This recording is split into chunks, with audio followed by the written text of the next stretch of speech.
panda chinois et la demeure de paix. Notez bien que le lieu central de la couverture du magazine The Economist, où se tient assis le panda chinois, attire vers lui l'attention de tout le monde. Tous les yeux sont braqués sur ce lieu, qui en plus d'être le centre d'intérêt de tout le monde, il se trouve en même temps gardé ingénieusement entre les deux bras forts de l'homme de Vitruve. S'agit-il de la clé de décryptage de la revue en question? Le panda géant a une apparence distinctive et une bonne mémoire géographique. Il est l'un des animaux le plus mignons dans le monde. Leur pelage blanc avec des taches noires est unique, cette fourrure épaisse préparée à la vie dans les forêts froides et les montagnes enneigées. Notons que le port des vêtements à base de laine était une caractéristique vestimentaire des Nord-Africains. Cette réalité devient encore plus claire quand nous revenons à l'écrit d'Ibn Khaldoun, parlant de la race des Berbères et comment ils ont su construire leur demeure. Nous remarquons que chez les Berbères on occupe plutôt les zones rurales du tel, ce qui est constaté jusqu'à aujourd'hui, en même temps que les détails et les matériaux de construction.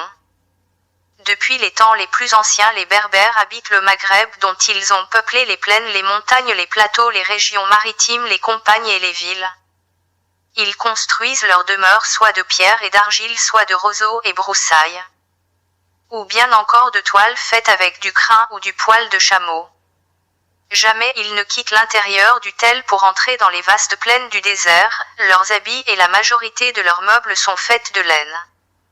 Un hadith authentique dans Sahih Muslim, où il est rapporté qu'un jour les gens habillés de laine, dit en arabe Azabi Soufi, avaient rendu visite au prophète Mohammed, paix et bénédiction sur lui. Ses compagnons étaient surpris de voir ces étrangers parlant d'une langue étrangère, et d'autant plus que le saint prophète lui-même leur répondait en leur langue. Cela démontre que les gens du Maghreb ont adopté l'islam du temps du prophète, paix et bénédiction sur lui, et n'ont pas été convertis, contrairement à ce que l'on dit via les sabres des Omeyyades sous la contrainte et la peur. Ces hommes aux habits de laine étaient des Aryens de l'Afrique du Nord venant chercher notre messager cité dans leur évangile authentique, afin de lui porter allégeance sous l'arbre. Tel cité dans le verset 18 de Sourate, la victoire éclatante du noble Coran.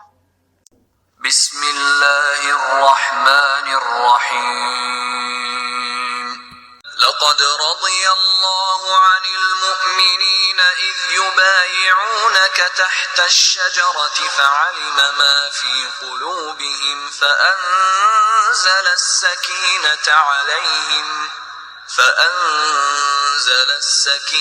عليهم وأثابهم فتحا قريبا. Hudayfa a dit d'après Imran ibn Husayn Kuzaï qui a dit: Ô messager de Dieu, comment pouvons-nous reconnaître le Médi? Le prophète dit: C'est un homme de mon fils, d'une quarantaine d'années, vêtu de 2 manteaux de coton. Après avoir cherché le dictionnaire et la langue des Arabes, l'abaya est une courte cape de manteau blanc, faite d'une seule pièce ouverte sur le devant, large sans manches, portée en hiver par-dessus les vêtements, par les gens du Maghreb. Ce que nous observons, c'est que le prophète, paix et bénédiction sur lui, a dit qu'il a 2 manteaux sur lui, mettant en exergue 2 habits en laine différents. En plus de l'abaya, il y a la jalaba ou le barnous de laine porté aussi dans les régions montagneuses du Maghreb. La Bible illustre aussi la tunique du prophète Élie enlevée au ciel sur un char, et tendant à son successeur, le prophète Élisée, une sorte de draperie, qui est censée être un manteau, comprenant une longue et ample tunique portée sur les épaules, fait de tissu de poils grossiers et rude de couleur sombre, appelé en hébreu biblique, adéret. Il est dit que lorsqu'Élisée ramassa le manteau tombé des épaules d'Élie, il traversa le fleuve du Jourdain, et aussitôt fut reconnu comme prophète, d'où l'expression coranique, El-Muddatir, dans Sourate, le revêtu d'un manteau. On se demande à qui s'adressent ces paroles dans ces versets. Bien sûr, la première réponse qui vous vient à l'esprit est celui à qui est descendu le Coran, notre prophète Mohammed, paix et bénédiction sur lui.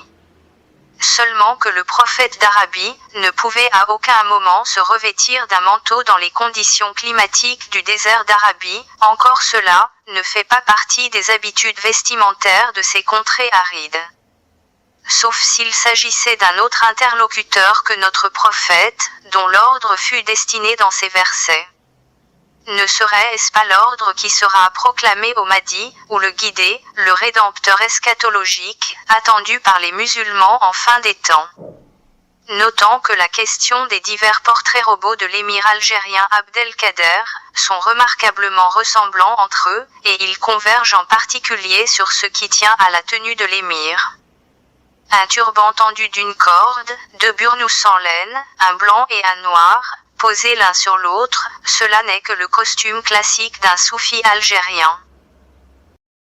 Bismillahirrahmanirrahim. Ya ayyuhal muddaththir, qum fa'anzir, wa rabbaka fakabbir, wa thiyabaka fatahhir, والرجز فاهجر ولا تمنن تستكثر ولربك فاصبر.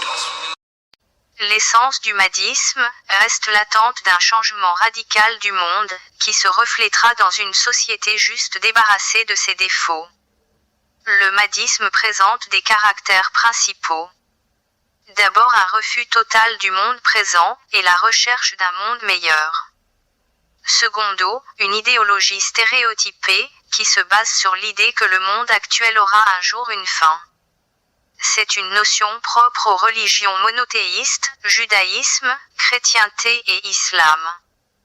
Tertio, le mahdisme n'est pas un faiseur de révolution, il attend qu'elle se fasse par miracle.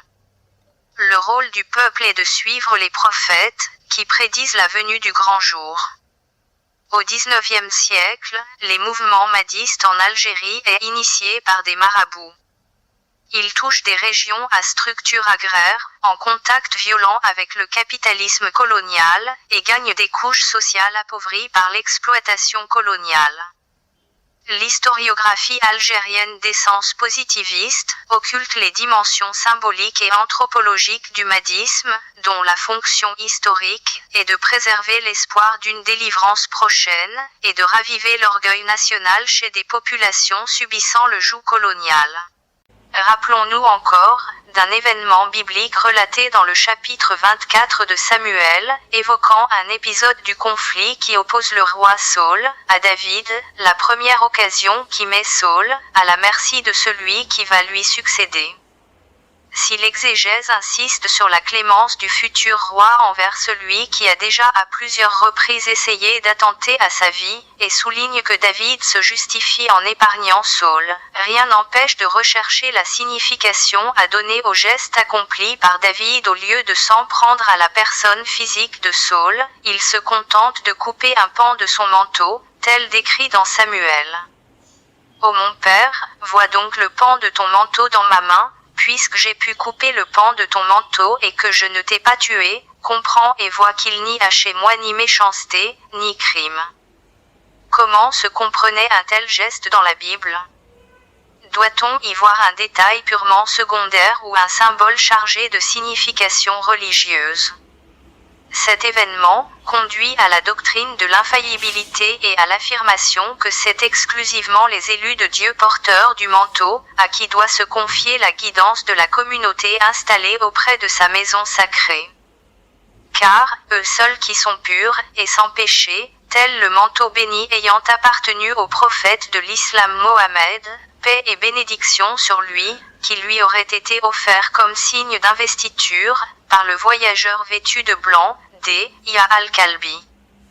Et d'où émane le hadith prophétique du manteau appelé hadith al-Kissa, attribué à l'épouse du prophète Aïcha, qui fait aussi référence chez les chrétiens, au manteau enveloppant la Sainte Vierge Marie, et qui dit: L'apôtre de Dieu sortit un matin, portant un manteau rayé fait de poils de chameau noir, alors, vint Hassan fils d'Ali, Mohammed paix et bénédiction sur lui l'enveloppa sous le manteau, puis vint Hussein et il l'enveloppa sous le manteau en même temps que ce dernier, puis vint Fatima et il la prit sous le manteau, puis vint Ali et il le prit également dessous.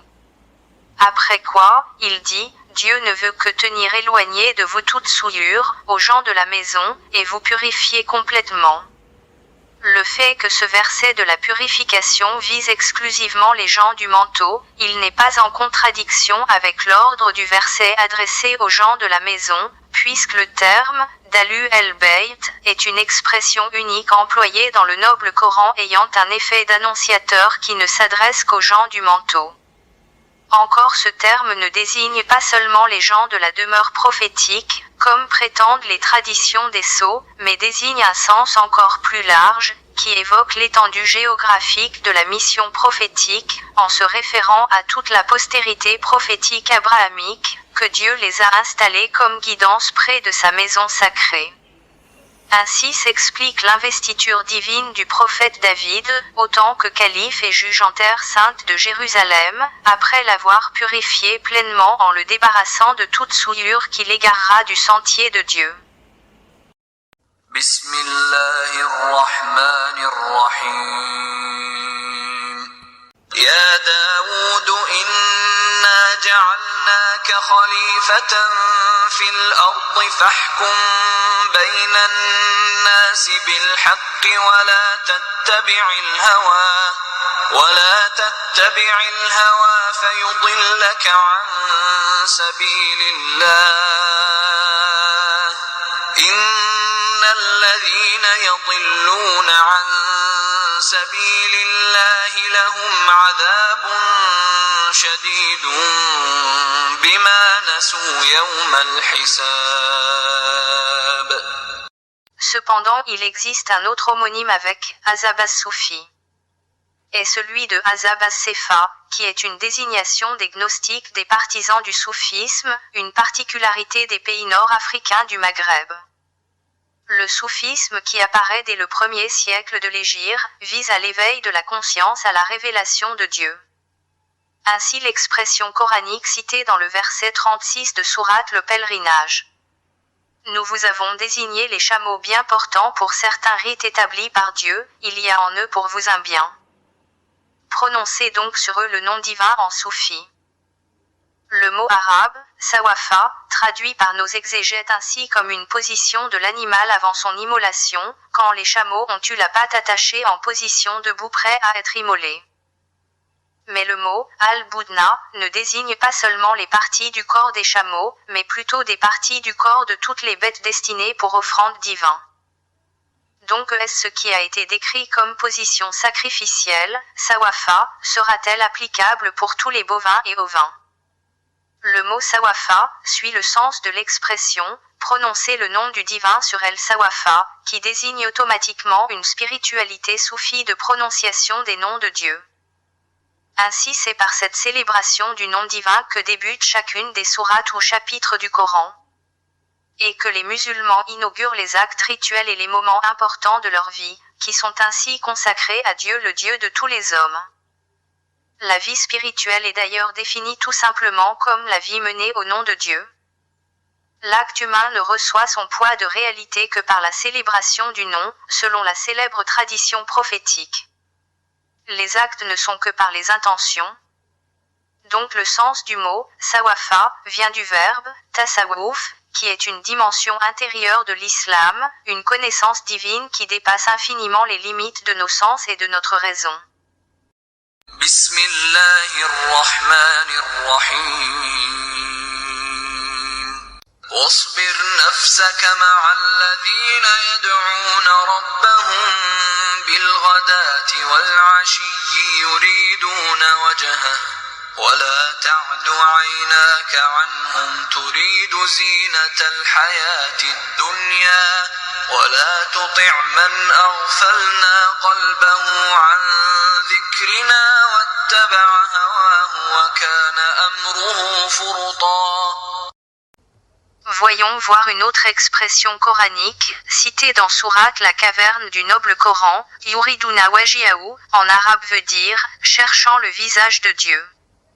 Il est reconnu que Dieu ne ressemble point à ces créatures qu'il a créées. Ce verset est descendu pour répondre aux critiques des idolâtres et autres qui reprochaient aux prophètes d'avoir comme disciples une foule de gens parmi les moins fortunés, désireux le visage de Dieu, telle une pratique purificatrice de l'âme.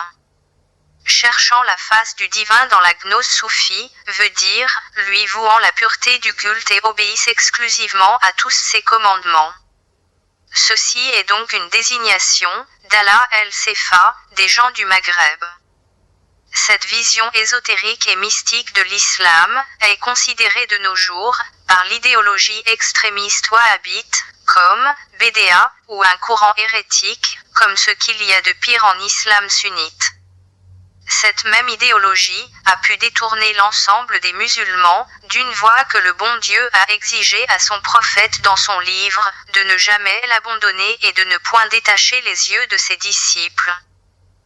Saviez-vous pourquoi le fils de Sidi Ahmed Tijani s'est battu contre l'émir Abdelkader? Trop souvent l'histoire du conflit ayant eu lieu entre Sidi Mohamed El Habib et l'émir Abdelkader est présentée avec un aspect dénaturé. En effet, à l'époque de leur conflit, l'émir Abdelkader a été dépeint comme le héros qui s'opposait à l'armée du colonisateur français, et Sidi Mohamed El Habib comme celui qui lui a fait obstacle, mais cela est entièrement faux.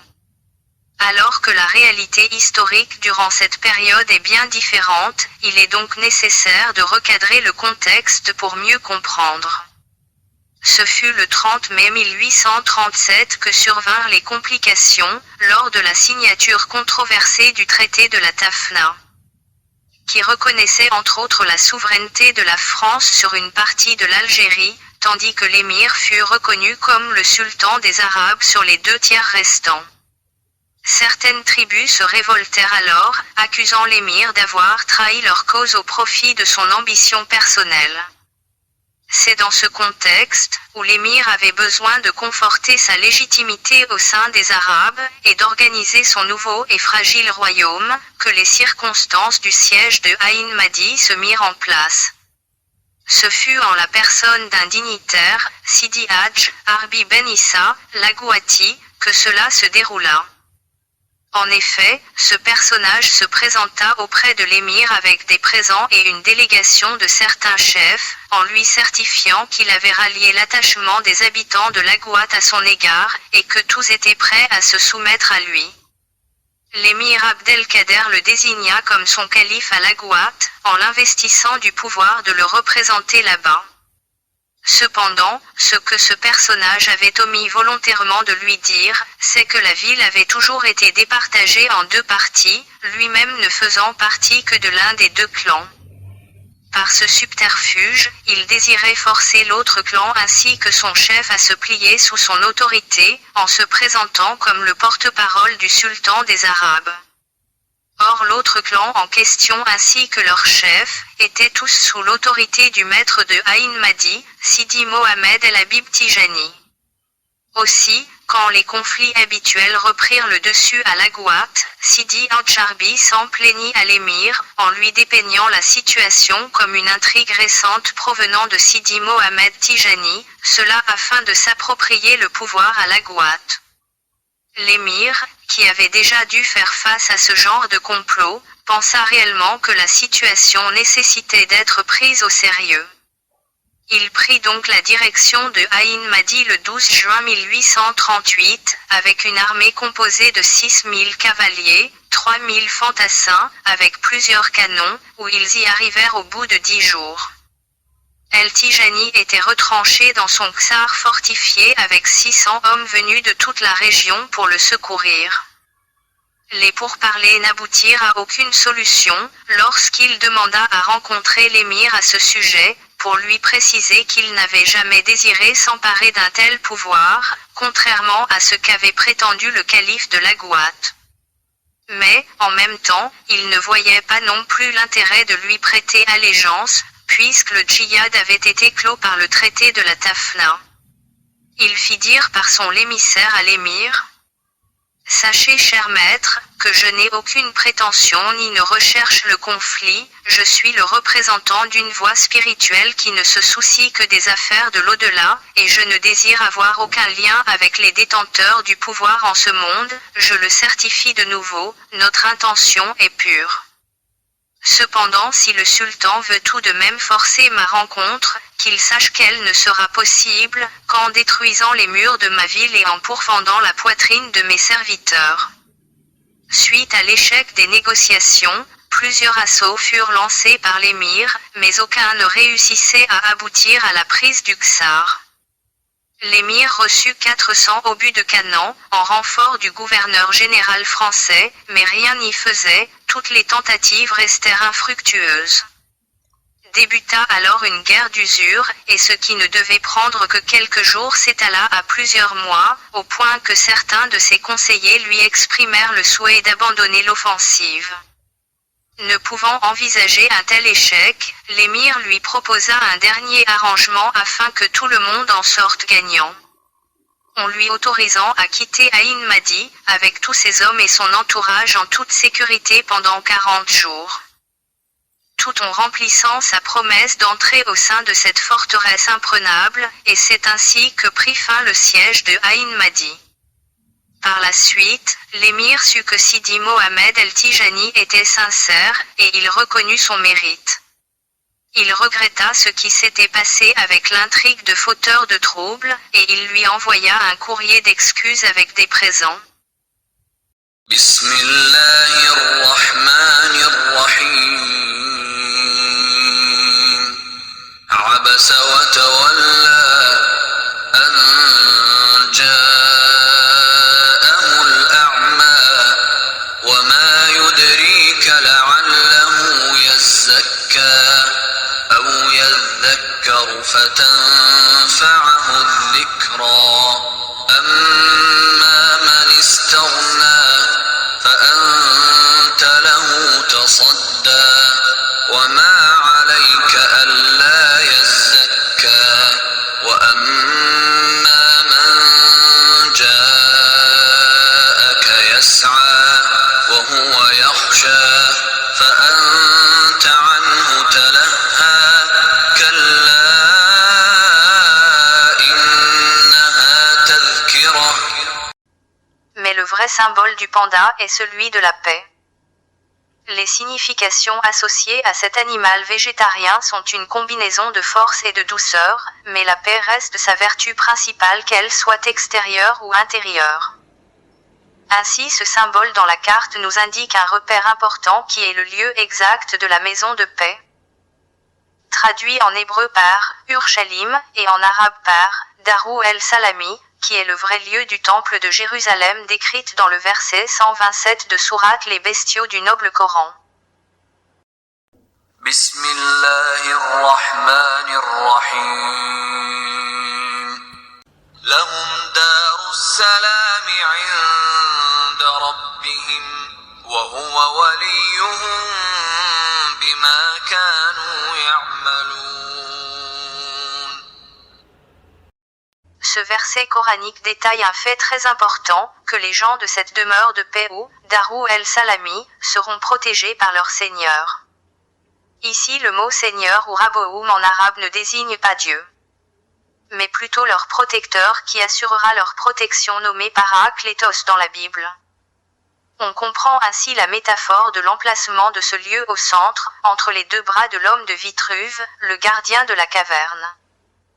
Que représente la caverne ou el-Kefi en arabe, ou l'espace gardé entre les deux bras décrit par le Coran, par le mot al-Wasidi.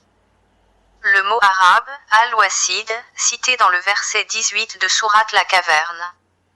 Leur protecteur bras étendu bi al-Wasidi signifie littéralement la cour ou le seuil de la porte de la maison, ou une grange de pierre pour le troupeau dans la montagne.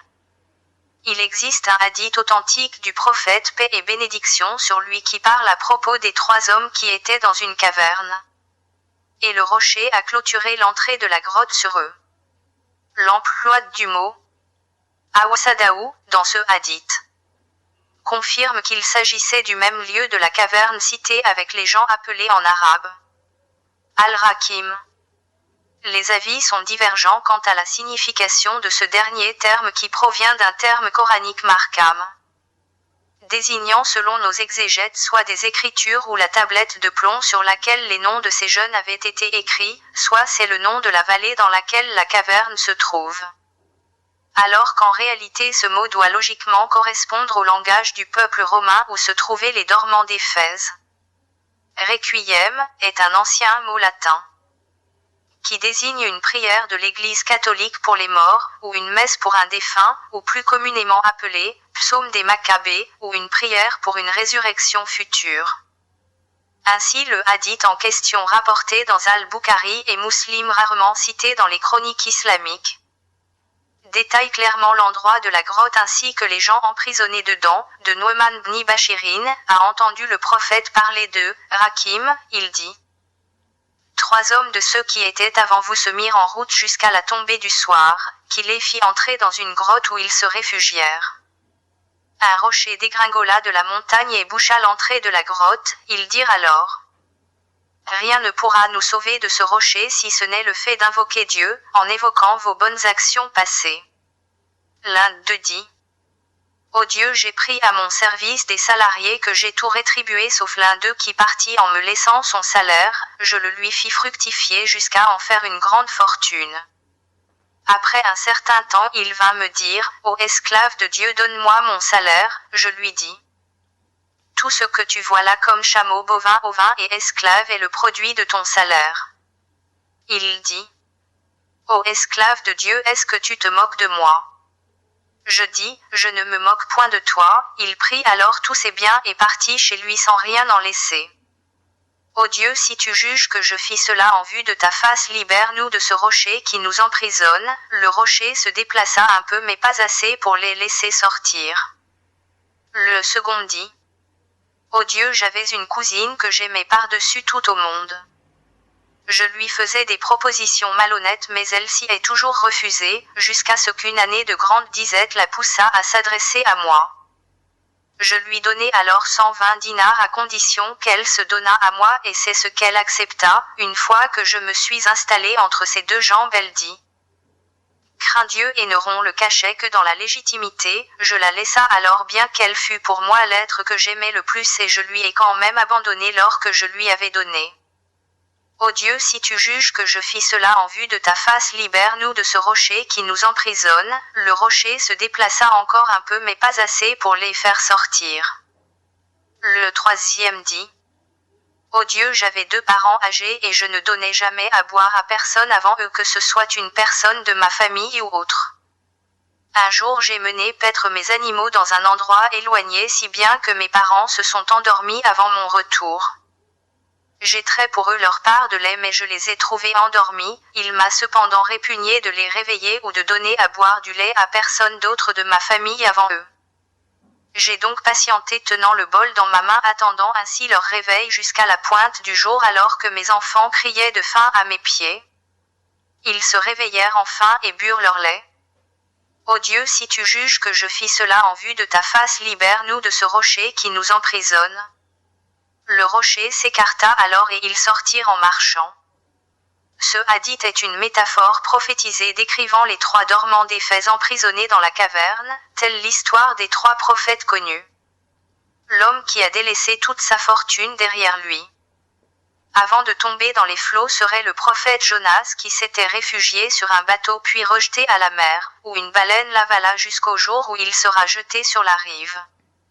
Ceci est représenté par l'épopée algérienne depuis sa suprématie maritime sur le Méditerranée, à sa faillite lors de la défaite de Navarin, puis de l'emprise coloniale française jusqu'à son indépendance durement obtenue, dont les ambitions coloniales initiales se focalisaient surtout sur l'exploitation des trésors miniers et maritimes de la terre d'Algérie, notamment celle des privilèges octroyés par la régence d'Alger à la France, pour l'exploitation du corail, dans le comptoir méditerranéen de la mer d'Al-Kharaz, à El-Kala pendant presque 5 siècles. L'homme qui a évité la fornication avec sa cousine qu'il aimait. serait le prophète Ézéchiel ou Dhul-Kifli en arabe qui défia Satan en personne, en évitant de commettre l'adultère avec une cousine à lui. Ceci symbolise chronologiquement après la guerre d'Algérie. La première guerre du Golfe ou l'Irak de Saddam Hussein, fortement endetté par les oligarchies dans sa guerre avec l'Iran, tombe dans le piège des sionistes et envahit le Koweït voisin, mais il retire aussitôt ses troupes armées, avec des lourdes pertes pour garder la dignité territoriale de son pays. L'homme au troupeau qui était bienveillant envers ses parents serait le prophète Jean qui était plein de piété filiale pour ses parents. Ceci est une métaphore de l'assistance politico-économique de la Jamaïria libyenne sous l'égide de Mouammar Kadhafi à ses frères arabes en détresse tels la Palestine et la Syrie en temps de crise. En s'opposant directement avec l'oligarchie du Moyen-Orient, ce qui lui a coûté sa tête en premier, et le délabrement total de son pays par la secte sioniste. À l'issue de ces trois récits, on comprend que le mot « al-Wasid » indique clairement le seuil de la porte du temple de Dieu qui fut enfermé ou « Awasadaou », particulièrement sur ces trois hommes symbolisant les prophètes, Jonas, Ézéchiel et Jean, qui seront persécutés et opprimés jusqu'à la mort, avant d'être ressuscités de nouveau en fin des temps. Ceci n'est qu'une autre allégorie sur un événement biblique de l'âge apostolique entre les apôtres Pierre et Paul appelé le « conflit d'Antioche ». Le conflit d'Antioche et la réunion de Jérusalem peuvent être considérés comme les deux premiers épisodes connus de la longue saga de l'opposition, qui s'est développée à l'intérieur même du mouvement des disciples de Jésus, entre deux tendances. L'une maximalisant la portée de l'observance de la Torah, avec Jacques et Pierre comme figures principales, et l'autre la valeur de la croyance au Messie avec Paul essentiellement. Connu sous le nom de conflit ou rupture d'Antioche, au terme duquel Paul quitte Antioche où il ne reviendra jamais, laissant Pierre régler la question. Et c'est probablement Pierre qui avec un soupçon de double jeu. Il n'a pas trahi la vérité de l'Évangile mais il était plutôt lâche, il a préféré jouer la comédie que de marcher droit au regard de la vérité de l'Évangile. Dans les Actes des Apôtres à la suite de cette réunion, une lettre écrite par les apôtres Jacques, Pierre et Jean est envoyée aux communautés d'Antioche. Ce décret a été émis après la réunion de Jérusalem en l'absence de Paul qui paraît l'ignorer. Il y est demandé aux destinataires d'observer seulement le compromis défini par Jacques, que symbolise alors Paul, et qui est à l'origine de ce conflit de rupture. Tous unanimement estimaient que le front du refus avait vécu et que son dernier défenseur, le président Boumedienne, n'allait pas tarder à en tirer les conclusions. En ce qui concerne le sommet de Damas en septembre 1978, le dîner de gala qu'offrait le président El-Assad, en l'honneur de ses hôtes qui venaient tout juste d'achever les travaux du troisième sommet du front du refus. C'était la surprise d'un retour précipité dans un vol de nuit du président algérien Houari Boumedienne vers Alger. Il n'y a pas de doute, le président avait assez de ce sommet du front du refus, des Syriens et de tout ce monde, tous ces frères éprouvants et épuisants à l'extrême. Tous ces mobiles combinés avaient en effet déterminé cette décision de retour précipité à Alger. Très lucide et toujours bien informé, le président Boumedienne savait depuis longtemps que la politique du refus des accords de Camp David, initiée dans l'enthousiasme en 1977 à Tripoli en réponse aux accords Sadat-Bédjine de Camp David, et mise au point ensuite à Alger, était dans l'impasse. Il savait aussi que le poids des pays composant ce front n'était pas en mesure d'arrêter le cours des événements au Moyen-Orient ni même de les ralentir. Seule une unité arabe englobant sans exception tous les pays arabes, pouvait encore, estimait-il, sauver les Palestiniens d'un débâcle total. Le mécontentement de Boumedienne qui était à l'origine de son départ précipité faisait suite à la manière d'agir des membres de son clan, vis-à-vis du principe de l'unanimité de prise de décision au sein des membres du front. Il était outré par cette conspiration du silence des Syriens, des Libyens et des Palestiniens à son endroit. Il ne comprenait pas, il n'admettait pas non plus que ses trois partenaires arabes préférés puissent se concerter sur son dos et l'outrager ainsi publiquement. Ainsi le verset 15 de Sourate La caverne du noble Coran leur répond de la bouche du valeureux martyr Houari Boumedienne. Bismillah. الرحيم هؤلاء قوم اتخذوا من دونه آلهة لولا يأتون عليهم بسلطان بين فمن أظلم ممن افترى على الله كذبا. Les accords de Camp David furent signés le 17 septembre 1978 par le président égyptien Anwar el-Sadat et le premier ministre israélien Menahem Begin, sous la médiation du président des États-Unis, Jimmy Carter, après 13 jours de négociations secrètes à Camp David. Ils furent suivis de la signature du premier traité de paix entre Israël et un pays arabe, le traité de paix israélo-égyptien de 1979. Après l'accord de paix signé avec Israël par l'Égypte et la Jordanie, ainsi que l'implication insoupçonnée du Royaume de Maroc et du Pakistan, vient aussi le plan de paix du prince saoudien Fahd avec ses alliés oligarchies du Golfe, qui prévoit la reconnaissance implicite de l'État d'Israël. On pourra alors expliquer au moins en partie les malheurs qui accablent les Arabes depuis Camp David. L'arrogance des ultras d'Israël, la soumission des États arabes, la capitulation des Palestiniens et les difficultés de toutes sortes, que connaissent tous les autres pays arabes. L'un après l'autre, ils se soumettent et font acte d'allégeance à l'entité sioniste et sa protectrice les États-Unis d'Amérique. Hormis quelques pays qui se sont séparés d'eux et restent plus ou moins à l'avant-garde de la cause palestinienne tels la Syrie, l'Algérie, la Libye, le Yémen et l'Irak. On a vu comment le front de la fermeté a fait la preuve de son impuissance lors de l'invasion du Liban par Israël.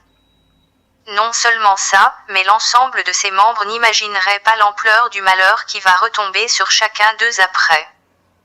Bismillahirrahmanirrahim.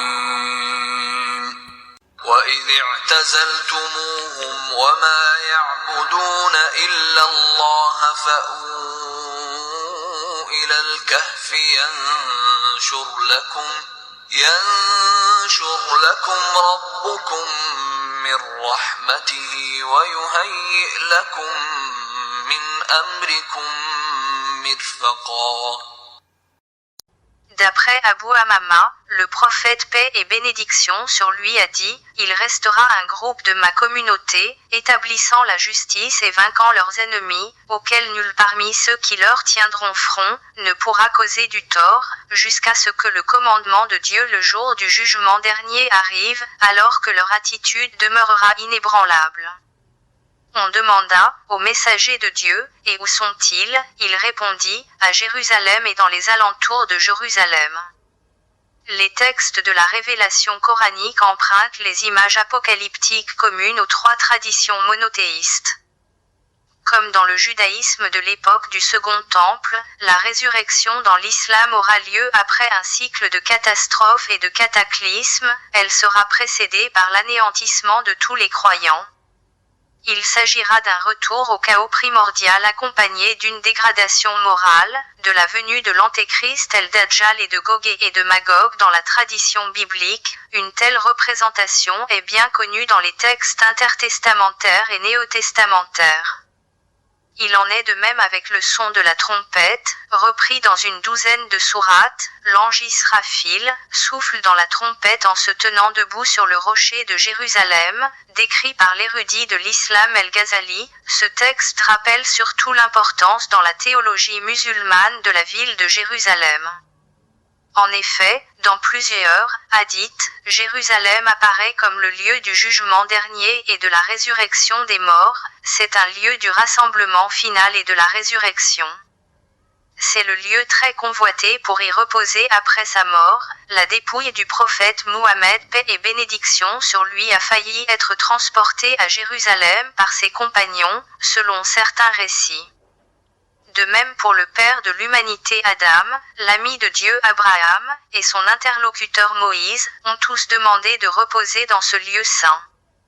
Incontestablement, la tradition musulmane reprend l'idée de la centralité de la ville de Jérusalem comme le lieu par excellence de la future résurrection avec le prophète Jésus, paix sur lui. Ainsi, Dieu le Tout-Puissant l'a qualifié de terre sainte dans ses propos transmis par Moïse, dans Sourate la table servie du noble Coran. Lorsqu'il lui confie la mission de délivrer son peuple élu de l'esclavage égyptien et de les conduire en terre sainte. La tradition rapporte que les Hébreux, impatients et indociles, continuent de remettre en cause la parole de Moïse et des commandements divins. Ils préfèrent à Dieu une idole, sous la forme d'un veau d'or, et contestent l'autorité de Moïse. Dieu les condamne alors à errer 40 ans dans le désert, le temps de remplacer la génération d'esclaves, par une génération d'hommes libres, respectueux de la loi. Comme les hommes de sa génération, Moïse n'ira pas en terre promise, il confie sa mission à Josué et, toujours selon la tradition, meurt à 120 ans en contemplant du haut d'une montagne la terre promise. Ainsi, l'expression coranique citée dans ce verset, « Ne revenez point sur vos pas », ne parle pas seulement d'une retraite armée ou d'un fléchissement au combat face à l'ennemi, mais plutôt à l'abolition d'un des principaux commandements divins, à savoir l'adoration de Dieu unique dans sa maison sacrée. Et qui désigne le même ordre qui fut donné à Abraham de purifier le temple sacré et de rien lui associer dans son culte. Un langage symbolique, pour inciter les croyants dignes d'une foi sincère, à libérer le lieu du temple des mécréants qui l'occupent, et de le nettoyer de leurs souillures païennes. Et cela est exclusivement par le saint combat qui défend et rend justice aux opprimés en terre sainte, et non par la conquête des terres étrangères, comme prétendent nos frauduleux exégètes. Expliquant ainsi le célèbre hadith du Wan, rapporté par l'imam Ahmad et Abu Daoud, dans Sahih Bukhari, où il est dit: Les nations se rassembleront contre vous de toutes parts, comme les gens se rassemblent autour de la nourriture pour manger. Nous dîmes, ô messager de Dieu, est-ce que c'est à cause du fait que nous serons peu nombreux à cette époque? Il dit, non, vous serez très nombreux à cette époque, mais vous serez comme les écumes du torrent, et Dieu enlèvera des cœurs de vos ennemis votre crainte, et Elwan sera mis dans vos cœurs. Ils dirent, qu'est-ce que Elwan?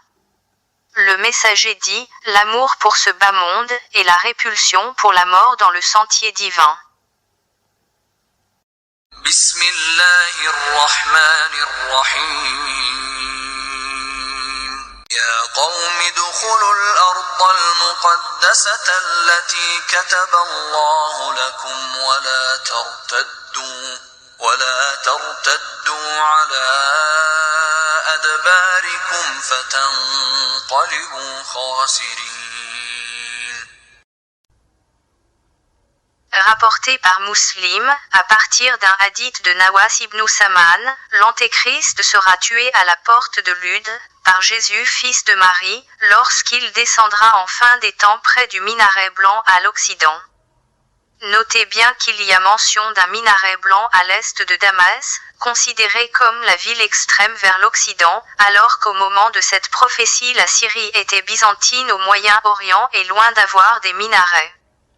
Mais cette réflexion revient heureusement dans un autre hadith authentique cité dans El-Bukhari, où il est dit, qu'en fin des temps, voyant la mosquée du prophète, l'Antéchrist El-Dajjal dira à ses fidèles, vous voyez ce palais blanc, c'est la mosquée de Ahmad, en allusion à la mosquée du prophète.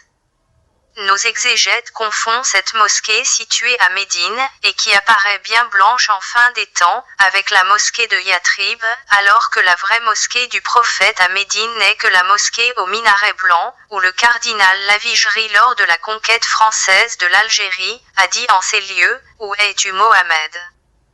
Notez encore que la ville de Yatrib n'a jamais porté le nom de Médine à l'époque du prophète, et que la ville de Médine verra la reconstruction de la mosquée au minaret blanc en fin des temps, sinon des controverses se trouvent avec le hadith authentique cité par Moad ibn Jabal, qui raconte que notre messager a dit, la bâtisse de Jérusalem signifie la destruction de Yatrib.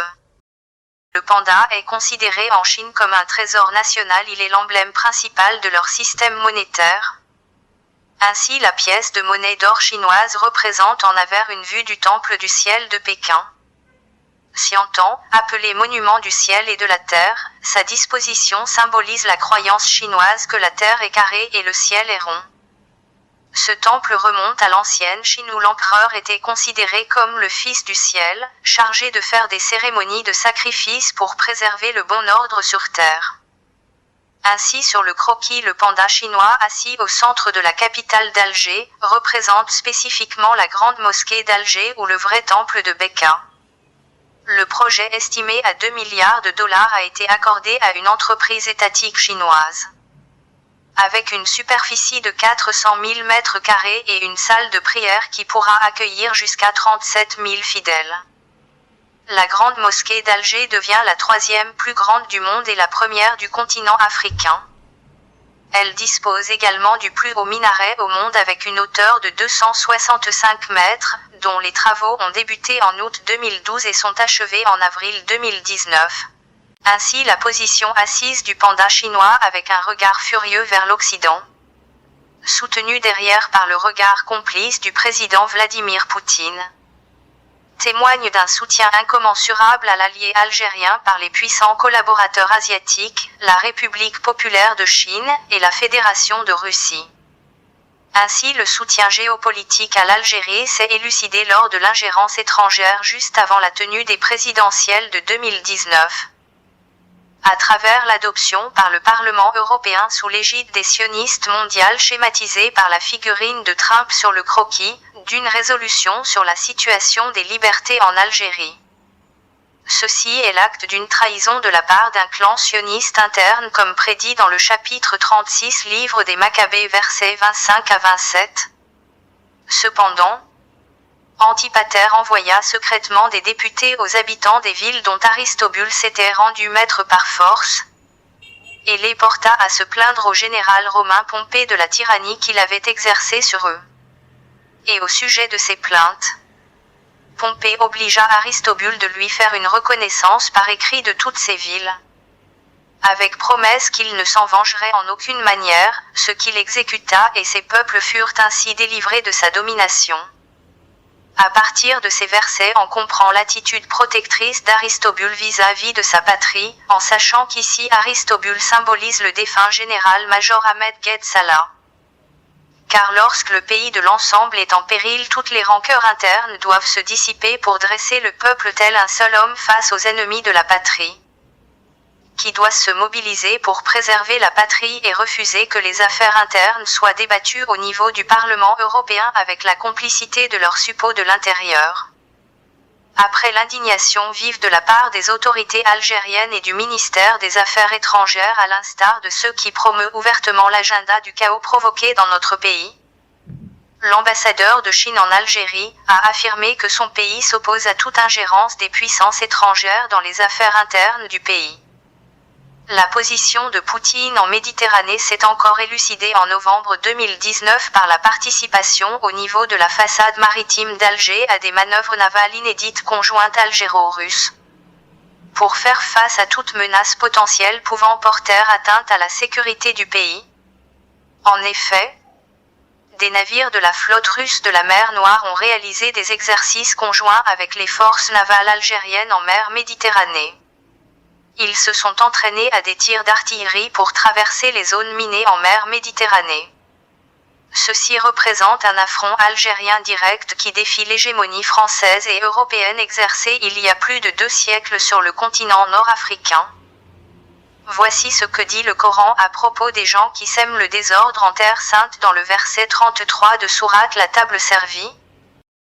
Bismillahirrahmanirrahim. إنما جزاء الذين يحاربون الله ورسوله ويسعون في الأرض فسادا أن يقتلوا أو يصلبوا أو تقطع أيديهم وأرجلهم من خلاف أو ينفوا من الأرض ذلك لهم خزي في الدنيا ولهم في الآخرة عذاب عظيم. À droite du panda chinois, juste au lieu des frontières algéro-marocaines, se trouve une dépression terrestre en forme de fossé de séparation entre les deux pays. Quelle est la portée symbolique que peut nous renseigner ce fossé? Le récit des gens du fossé relaté dans Sourate les constellations, et dans le hadith prophétique, est un exemple exceptionnel de bravoure et de sacrifice. Il contient des leçons et des avertissements pour les mécréants, les tyrans et les dictateurs qui s'efforcent à convaincre les gens d'accepter leur tyrannie.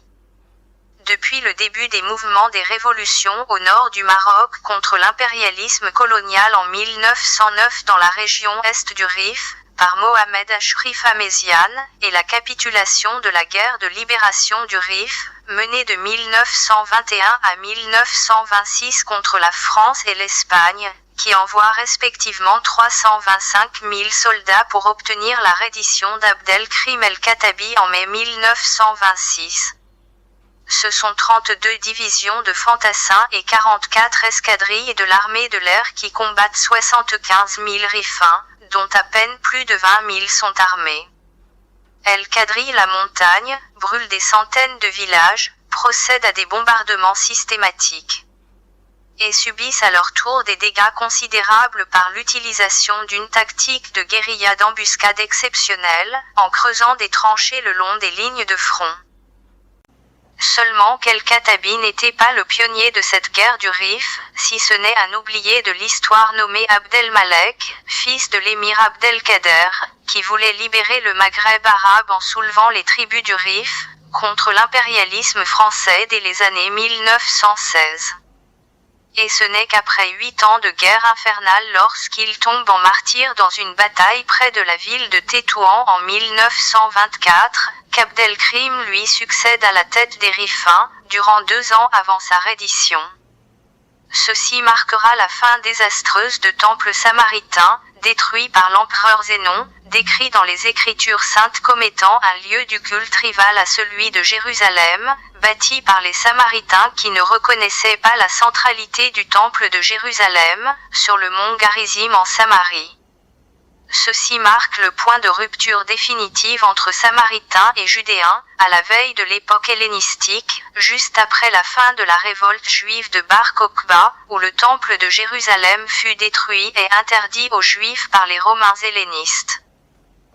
Encore, cette région du Rif a subi une marginalisation totale de la part du Makhzen marocain, après la pseudo-indépendance proclamée par la France, en raison d'une propagande ennemie d'une autoproclamation d'indépendance territoriale du royaume, lors des reprises des révoltes armées en 1955.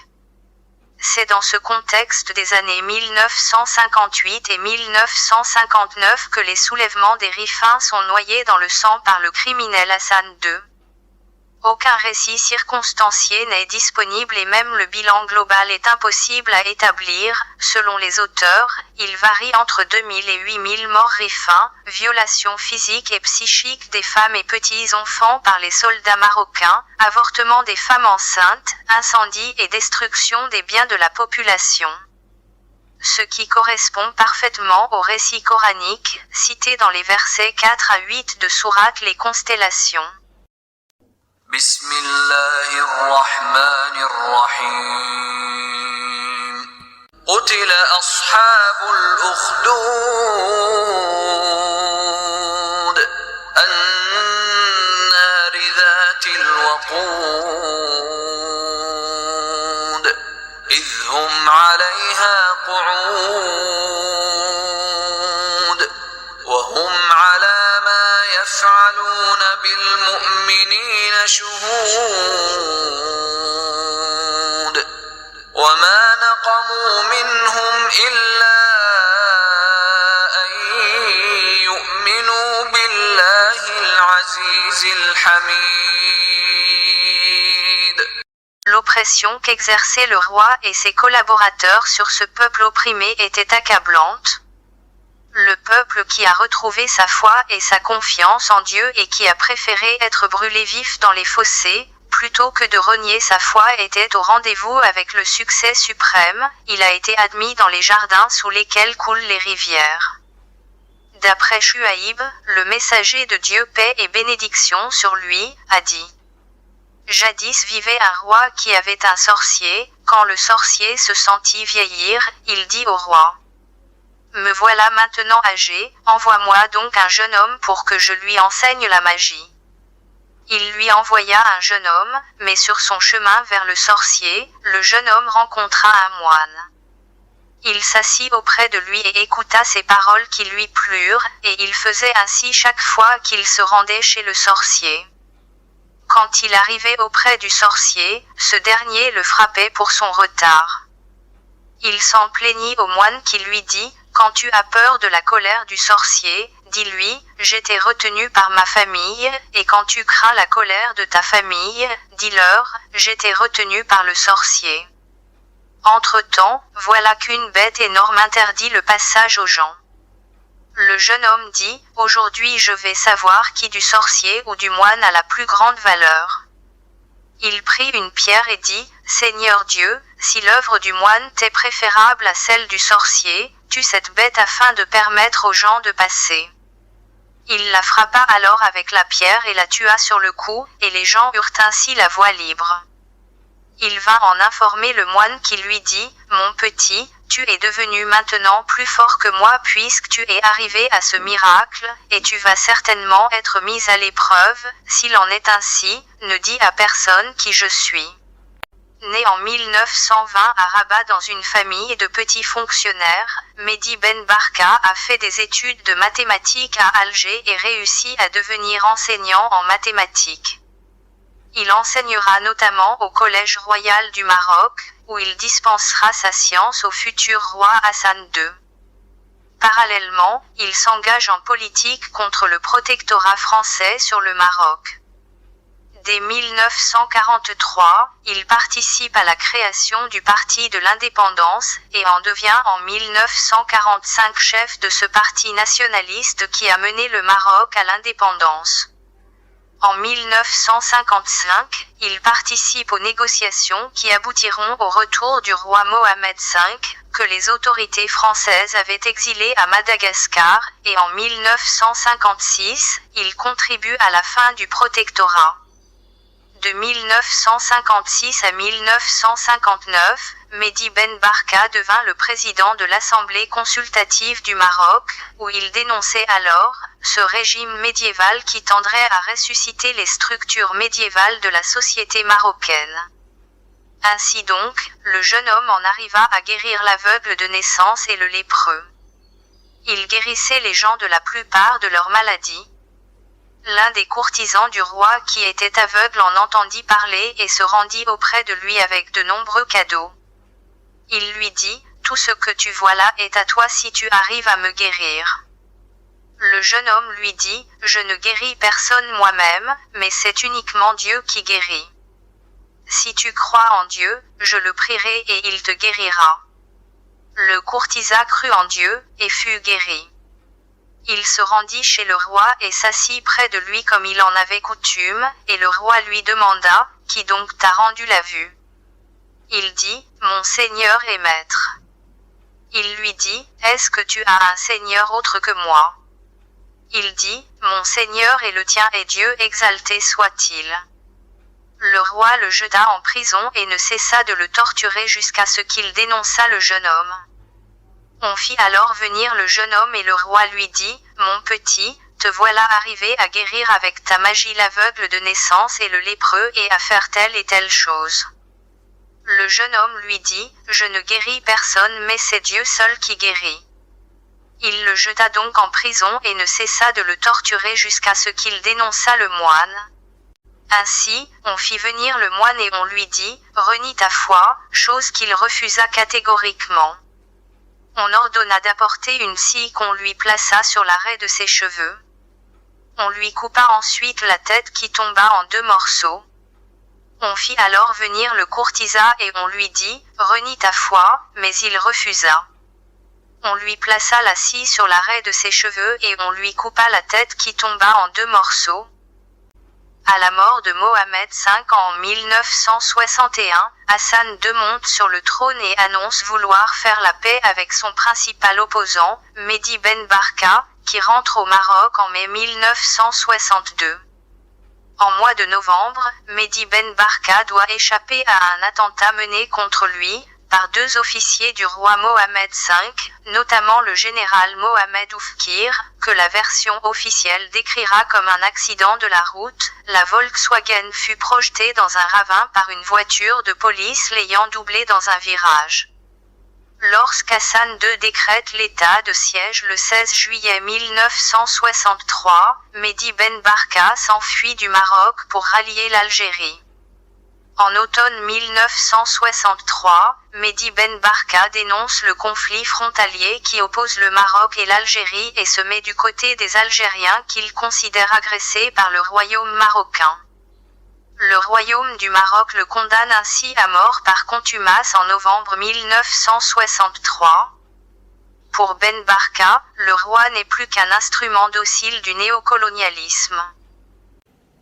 En mars 1964, il part à Alger pour participer à la réunion de l'Organisation de solidarité afro-asiatique, qui doit s'élargir à l'Amérique latine pour devenir la tricontinentale. Dès que le président Ahmed Ben Bella apparaît, Ben Barka est à ses côtés. Toujours imprégné par des idées révolutionnaires anti-impérialistes, il devint très proche de lui, qui en avait fait son conseiller.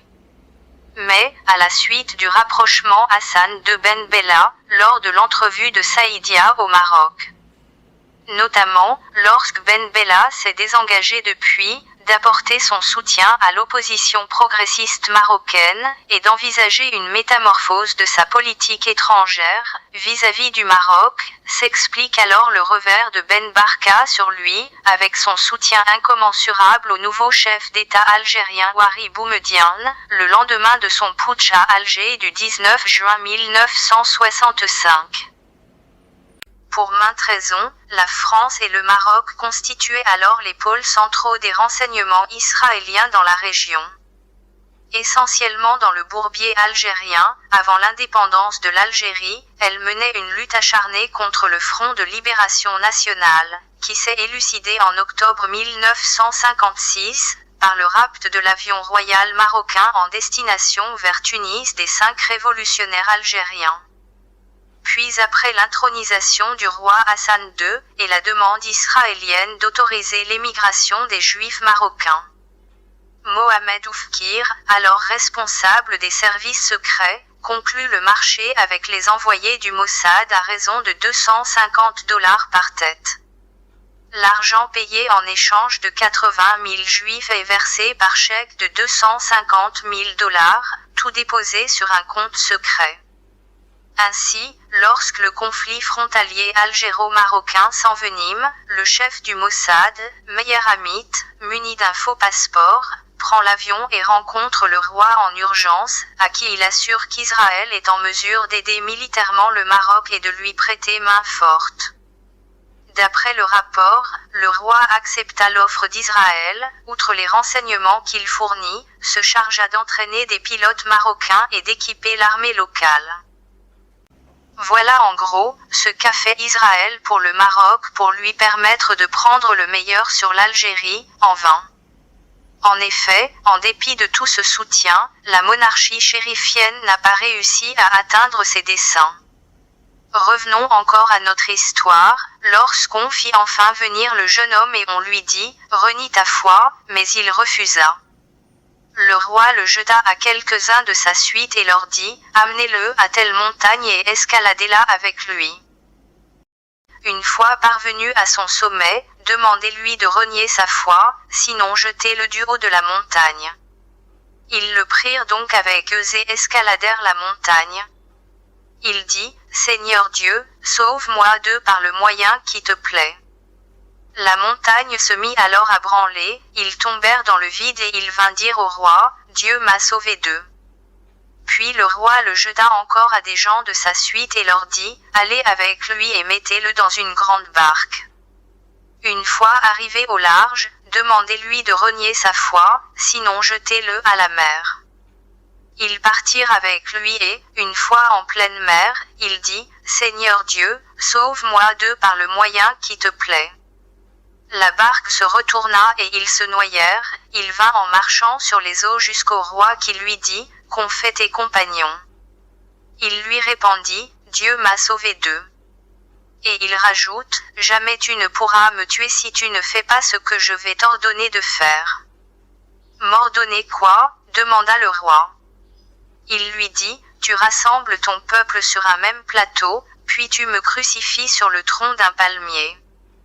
Tu prends alors une flèche de mon carquois, tu places la flèche au milieu de la corde de l'arc, et tu dis, au nom de Dieu, Seigneur et maître de ce jeune homme, puis tu lances ta flèche en ma direction, si tu fais tout cela, tu me tueras sûrement. » Il rassembla donc les gens sur un même plateau, crucifia le jeune homme sur le tronc d'un palmier, prit une flèche de son carquois et la plaça au milieu de la corde de l'arc.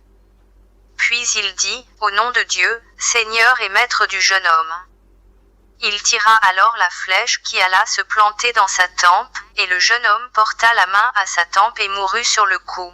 Les gens dirent alors, nous croyons en le Seigneur et maître du jeune homme. Puis on vint dire au roi, ce que tu craignais est survenu. Par Dieu, l'appréhension que tu avais s'est concrétisée et voilà que ton peuple a cru en Dieu l'unique. Le roi ordonna alors de creuser des fossés à l'entrée de chaque route. On les creusa et on y alluma le feu. Le roi dit, jetez-y tous ceux qui ne veulent pas renier leur foi. C'est ce qu'ils firent, jusqu'à ce que vint le tour d'une femme qui portait son bébé, elle eut peur et refusa de se jeter dans le feu. Son bébé lui dit alors, « Mère, patiente car tu es sur la juste voie. » En avril 1965, Ben Barka bénéficie de la grâce accordée par Hassan II aux prisonniers politiques. Il rencontre le prince Moulay Ali, cousin du roi, le 25 avril à Francfort en Allemagne, en vue d'une réconciliation.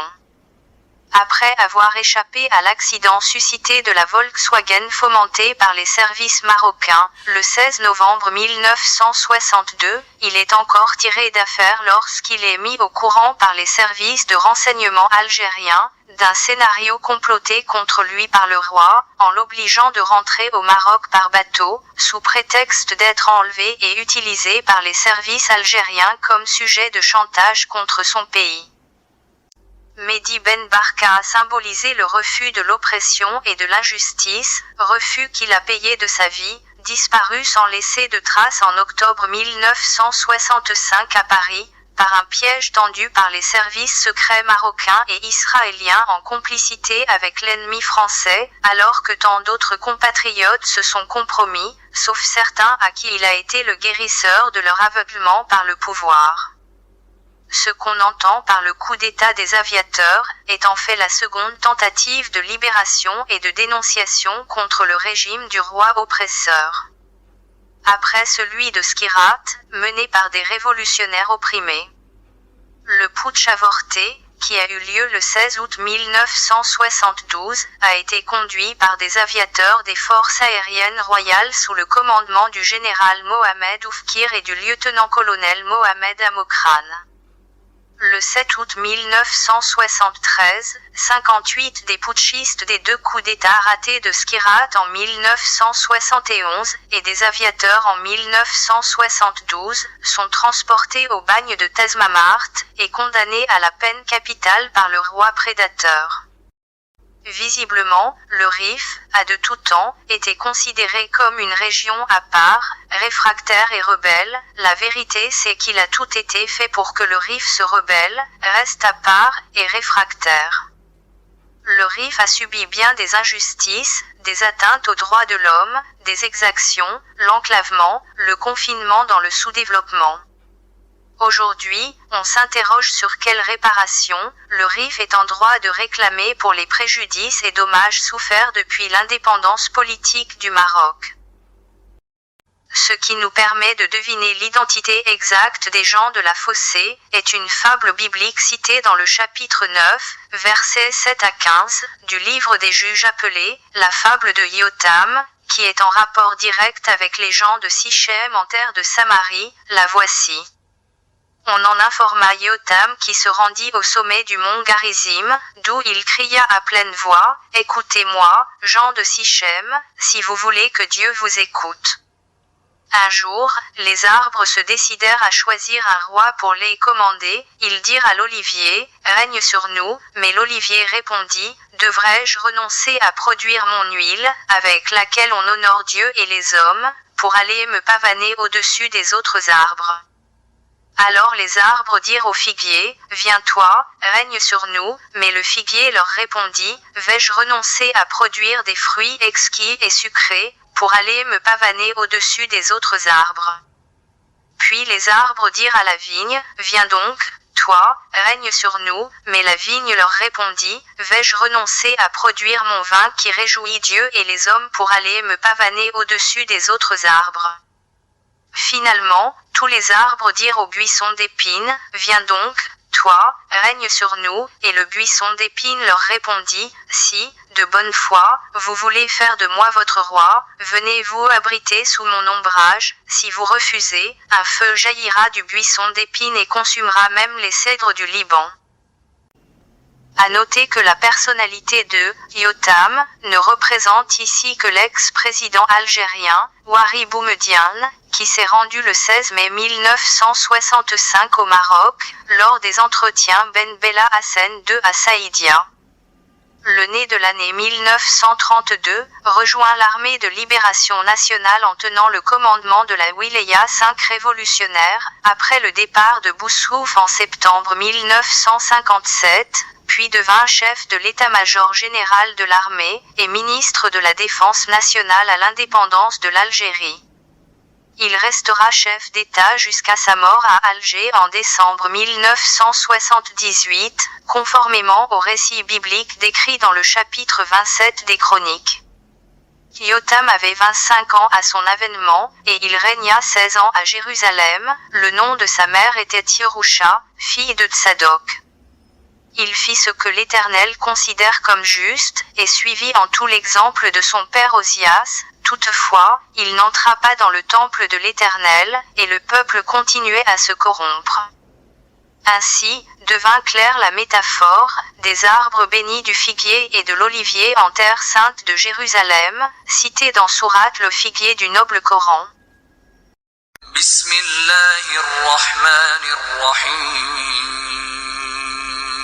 والتين والزيتون وطور سينين